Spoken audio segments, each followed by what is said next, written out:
What up? Welcome back to the channel. I'm Oyelowo, and we are locked in. This is the Harley Fall Who Is Base Reeves.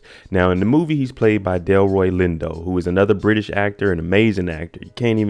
I didn't even know he was British, to be honest with you, but we've seen him in so many movies. Hey, you just overlook it. Now, I will say that Deputy Reeves is one of the only characters in the movie that was actually true to who he was in real life. A deputy in real life, deputy in the movie. Fear no man, fear no man. 14 bodies, 3,000 arrests. Yeah, he was the real deal. But before we break down who he really was, shout out to the notification gang. If you're new to the channel, you want to be a part of it, hit the subscribe button, turn on your notification bell so you get something every time I upload. Hit that like button. It's the easiest thing you can do. Now, this man achieved a lot in his lifetime, and he is an historical figure. So we're going to break down who is Deputy Reeves from the Harder They Fall. In 1838, Deputy U.S. Marshal Base Reeves was born into slavery in Arkansas. He belonged to Colonel George R. Reeves. As a young man, he eventually escaped into the North Indian Territories. While he was here, he became acquainted with the different tribes of the Cherokee, Creek, and Seminole. People believe that he served as a soldier in the Union Indian Home Guard regiments during the Civil War. After the war, Reeves went back to Arkansas. He was a free man at this time, and he became a farmer.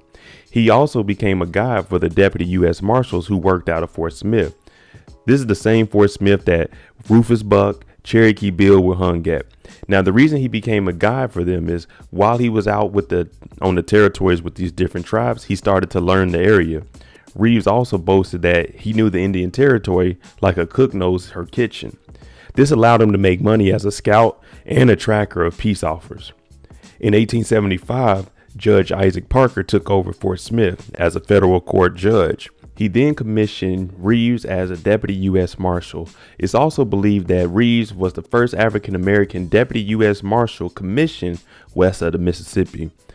Now, during Reeves' 32 years as a deputy marshal in the Indian Territory, they said he stood 6'2", 180 pounds. So he was a pretty solid man, a little slim, but solid overall.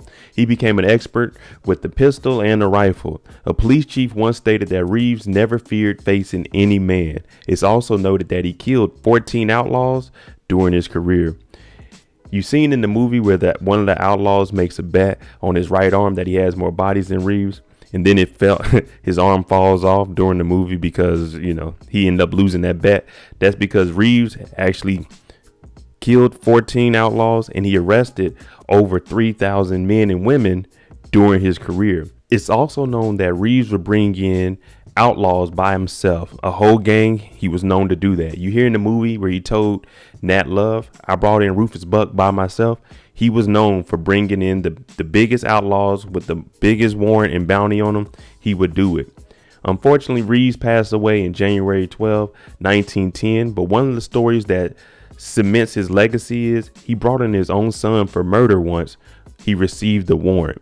So he went out, got his son, arrested him, turned him in. Reeves was a man of the law.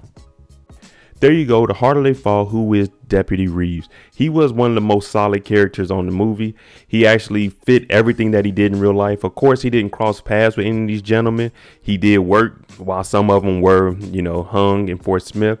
So overall, he did his job. The movie portrayed him very well. They actually, the actor that they had play him did a good job also because he feared no one. Let me know what you think. You have any stories about him? I'm Oyelowo. If you like the content on the channel, hit that like button, hit that subscribe button. Thanks for watching. I'm out. Jimmy on the beat, boy.